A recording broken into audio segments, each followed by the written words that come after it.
made this possible. Obviously, I threw out a lot of props. Some of you may not know I'm a son of Brooklyn. Ran through the streets of Brownsville, East New York, Canarsie. My parents still live there. My dad, Chester, 90 years old, merchant seaman, 46 years. My mother, Francesca, 87. 89th Street, Avenue J in Canarsie. And they're of the old school belief. I've oftentimes gone there and told my dad, hey, Dad, it's getting tough around here now, you know? Blood's here, Crips here, Herkimer Church here. And then he pressed me, he says, hey, tough guy. The Santini brothers are not going to move us. Only Guarino Funeral Home, and it'll be feet first on a gurney. That's hardcore. And with a lot of our guests from Jersey, the heroes who represent the many others who continue to do their great work across the Hudson, have to realize is that just as the sheriff of Bergen County can trace his roots originally to Bay Ridge when as a young huckleberry at 5 years old you escaped, that oftentimes there's a migratory pattern that exists between Gentiles and Jews. It's a race. You're born and raised in Brooklyn, you cross the plank. I'm not going to call the plank what I would normally call it. I might be offensive to people, excuse me. And you end up in Staten Island. Now, for the Jews, it's a hop, skip, and a jump from there to Marlboro, New Jersey. And then by the time they're drinking Geritol and taking Bengay baths, Boca Raton, the sixth borough of the city of New York and Florida. For the Gentiles, hop, skip, and a jump brings them to Staten Island and the Jersey Shore. And then the other sixth borough of the city of New York, the Poconos in Pennsylvania, where they're at Mount Airy Lodge, not with the urge to merge, but they become degenerate gamblers at the casino there. So there is a migratory pattern. But unfortunately, the migratory pattern all moves in the direction of New York City, the Big Apple, because obviously we get the props, we get the attention. Now imagine you're in Jersey, you're split down the middle like an amoeba. Part of New Jersey is covered by New York media, which, as you know, if it ain't New York, it doesn't count. Then the other part of New Jersey is covered by Philadelphia.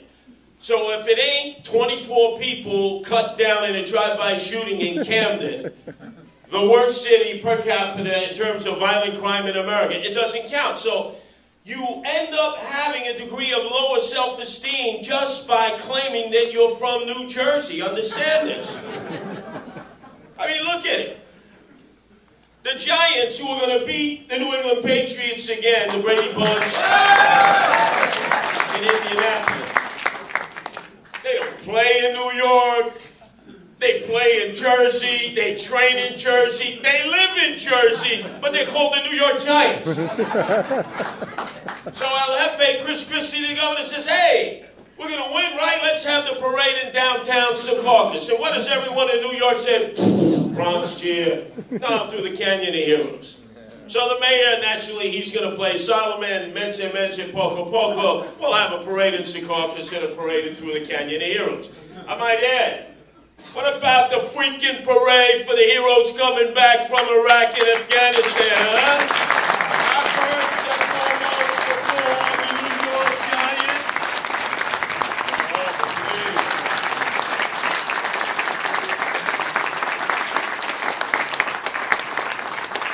Oh, it might cause our enemies odds, you know. Oh, please. Like they're going to chop off any more heads after that? So the reality is that if you're in Jersey, you're not really getting your play. You're not really getting your props. Except on those occasions when these kind of horrific actions take place. Like, for instance, Sylvester Stallone, best known as Rocky. The guy in Philadelphia, remember, the leg breaker? All of a sudden goes on to become the world champion in boxing. They have a statue to him in Philadelphia. But he also did a movie, Copland. Not as well received or well renowned, no Oscars. But it was about a police chief in a small little town across the George Washington Bridge in Bergen County. Could have been Cliffside Park, Palisades Park, swims all day after dark. Could have been Tenafly, Englewood Cliffs. Could have been Hasbrook Heights, Hackensack. It didn't matter. The perception was, though, that it was involved The police department's there, small, we're all corrupt, and the only way he could seek sanctuary and relief from that corruption is to cross the Hudson. And the last scene was in one police plaza. As if all of a sudden, that was the best, not like the rest. Think about it, over and over again. The image of New Jersey is always put secondary to New York.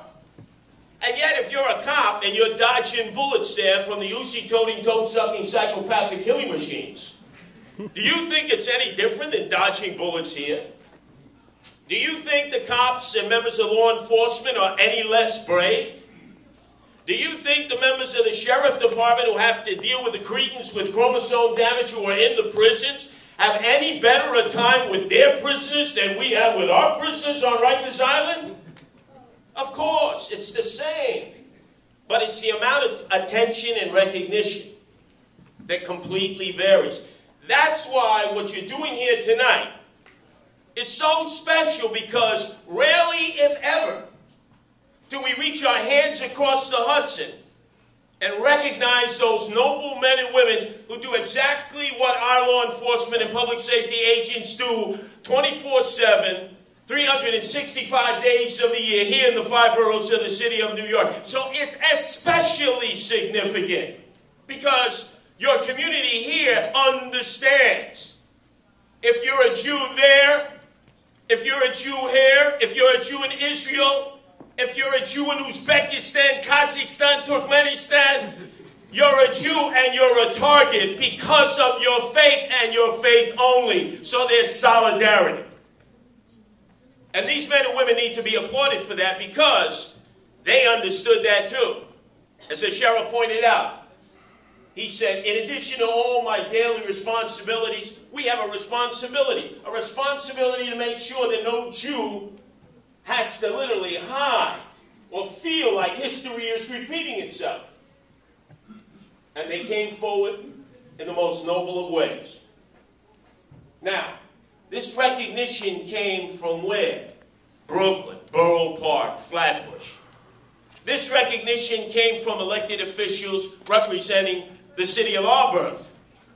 This recognition came from volunteers who dare to care, who patrol in a different way than the police, as was pointed out originally. We have the red schmatters, you have the black hats, you have the keepers, but it's all the same. In fact, I'm going to suggest, since there's a new memorandum from the police commissioner, Raymond Kelly, says you can't wear the schmatters with different names and different messages, NYPD off duty, on duty, that Shamrim actually take the mantra of the NYPD, the Shamrim rule the night.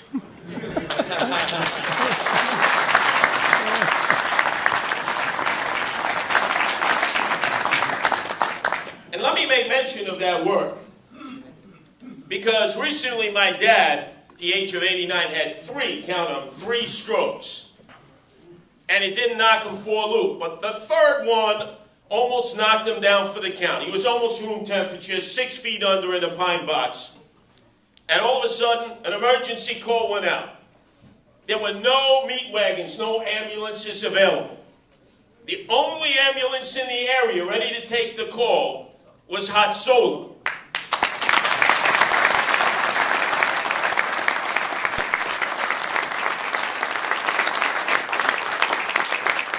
Naturally, my father, who was Meshuggah at the time, he hears the call, the people coming on Hatzola, he thinks it's Hezbollah.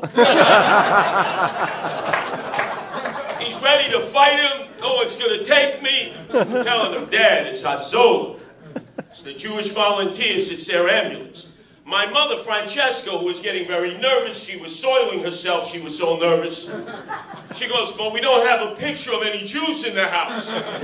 Where's the picture of the Rebbe who gave you the Rebbe dollar, Curtis? We'll put it up there." I have no Hamantashen to put out. I said, Mom, they're here for Dad. They're not here to sit shiva for Dad yet. Let's hope it doesn't come to that.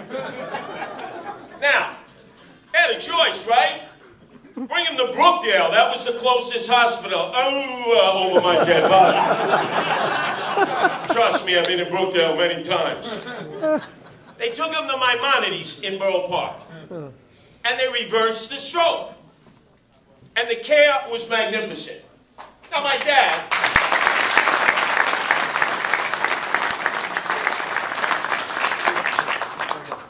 is Polish, Roman Catholic. That's what the name Sliwa means. It means plum, like Slivovitz, the wine. But as you know, from the Catholic side of the Polish tradition, they weren't all that friendly to Jews, you know what I mean? Without me going into great detail. Weren't exactly your best allies. And I can tell you in the tradition of the Slivas, there were many there who might have gone to a bunt instead of a shul or a synagogue to pay respect to Jews through the years. So the fact that my father, whose grandfather Anton, my grandfather, came from the town of Limanova, the Highlands, right near the Czechoslovakian border, south of Krakow, would have his life saved by the Hatzola ambulance service. Do you see how far we've come over the decades? And it was the Jewish ambulance service that did it. They didn't care if he was a Jew or Gentile. They didn't care if he was an atheist, a tree hugger, or he was kissing frogs. It didn't matter to them. Now, if you were to tell average men and women in the community, oh, Hatzola, oh, they only take care of Jews, without digging up old bones. Remember, wasn't that the argument in Crown Heights, right? Oh, they only take care of the Jews. That couldn't be more hopelessly wrong. Hatzola takes care of more Gentiles than sometimes, quote, the Gentile volunteer ambulance services. Now, did they get their credibility? Did they get their street people in the streets know that, but people in the streets don't know that. So just as the New Jersey law enforcement have to fight for attention and recognition in the shadow of New York and Philadelphia, where they're never given their due or their props, so too, the service your community does, you have to put on a pedestal. You have to advertise it, because if you don't tell them, we're not going to figure it out. And then, in the case of Shamra, we talk about Block Watch, Crime Watch, Auxiliary Police. These are all great organizations. Long before any of them existed, on Crown Heights along Eastern Parkway on Kingston Avenue, there was a rabbi from Sao Paulo, Brazil, who started the first citizen patrol in the United States since the days of old in the Posse Comitatus in the Wild, Wild West. And that literally was the roots of the first Shamra patrol. It had its ups and downs, was not supported by City Hall, was not supported by the elected officials, and it was surrounded by numerous antagonists who didn't seem to understand that the Jews in Crown Heights had decided they would not move, they would improve. They stood in their community. They could have fled, like so many others who decided to up and flee, to leave it to Beaverland, Father Knows Best, and Little House on the Prairie. They decided to stay and fight for what was their right, to live in peace side by side with the Gentiles, blacks and whites together forever, to raise their children in Brooklyn, in New York City, and to do it in the faith of their choice. Isn't that the American way? Freedom of speech, freedom of religion, freedom to travel the streets, freedom to be able to observe the traditions that were transported from the shtetls of East Europe. But it was all under threat. But you know what the stereotype was of the Jews? Nebushi, weed, fold like a cheap camera, walk up to them, give me your milk money. Oh. And there was Shlomo, he would hand it over there, right? Please don't hurt me. Shamra put a different face on that. Now when you came up to people in the Jewish community, or you came up to Gentiles, and you harassed them, and verbally abused them, and I fornicated them, and gave them a hard time, or you tried to commit crime, or assault them, or rob them, or do a home invasion, all of a sudden you would hear a call up into the streets, Hopsum. Now we Gentiles, what's Hopsum? What is that, some Chinese fast food, you know? Hopsum. All of a sudden, the men in the community, no matter what they were doing, they could be bakers or butchers. They could be driving livery cabs. They could be raking the front lawn. The duty was the call to action, to risk your life to save people that maybe you didn't even know, you weren't related to, or weren't even of your own theological or ideological background. dozens, hundreds would come into the streets and then chase the miscreants out of their community, and sometimes put a boot to the back of their neck. Oh, excuse me, I'm sorry. It wasn't crisis intervention. This wasn't Oprah or Dr. Phil. This was the mean, tough streets of Brooklyn and New York City. And oftentimes they'd be vilified. Vilified, they were there to protect everyone. Risk their life, not ask anything in return. It is the Good Samaritan effect. Isn't that what we were all born to be? Good Samaritans? You don't have to be religious. You can be completely secular. But you know what the Good Samaritan story is. Men and women who dare to care. Men and women who would be willing to risk their lives for people they don't even know because it's the right thing to do. That's what Shamrock stands for each and every day. That's what Hatzolah stands for. That's what Block Watch, Crime Watch, Auxiliary Police, Reserve Police, Professional Police, and other law enforcement agencies stand for. So we are all together in solidarity. And to make my final point, just so you know how important and significant what you've done tonight for these brothers and sisters in solidarity from New Jersey. I'm a broadcaster now. For 18 years I made my bones at WABC Radio in New York, as I played for the New York Yankees. And all of a sudden it was time for me to migrate. So I'm over at AM 970, the Apple now. In the mornings, 5 to 9, and in the afternoons, 5 to 7. And they got me teamed up in the afternoons with Jeffrey Lakeman, who represented John Gotti Jr. in that first trial and got a hung jury. Now, can you imagine that, the chutzpah? To match me with a guy who freed my nemesis. But that's what talk radio is about. And yet, there is a lot of synergy. The Assemblyman Dov Hikind, I listen to him often. Saturday night. Seb Brenner, Talk Line Communication, which has programming on WMCA 570. For some of you old-timers, you alta-cockers, you remember. WMCA, first spinning stacks of wax, top 40. Then it was the big dog of all the talk radio. Barry Gray, Bob Grant, Barry Farber, some of the icons in talk radio who paved the way for talk show hosts in Pampers, which originally we were when we first were working our way into this medium that is so enjoyed by so many. And now WMCA is religious talk. That's our sister station. I'm on the station where we're yentas, 24/7. We talk, we talk, we talk. But one day a week, I go out to Hasbrook Heights, which is our mothership connection. It's our big studio. It's where most of the business transpires. But when I go to Hasbrook Heights, people look at me as if, what happened, Curtis? It's like being exiled to Kansas City from the New York Yankees. I was standing the other day, Monday afternoon, where Hackensack meets Hasbrook Heights because I had to catch the bus. I had to pound the hound, come back to the Port Authority to get to New York to do my second show from the Empire State Building. See, you say, oh, the Empire State Building, big marker, big muckety-muck. Oh, hey, that's an address and a zip code that leads to success, right? You say Hasbrook Heights, you say Hackensack, they say, oofa. So I'm standing there, now get this, the street is called Boulevard. So I say, what Boulevard? No, it's Boulevard.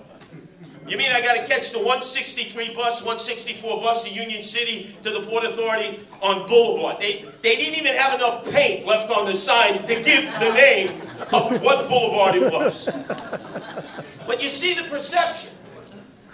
So again, I just want all of you to recognize tonight how special, how significant you have all been to put this magnificent celebration of courage, tenacity, effectiveness in promoting law enforcement instead of degrading it.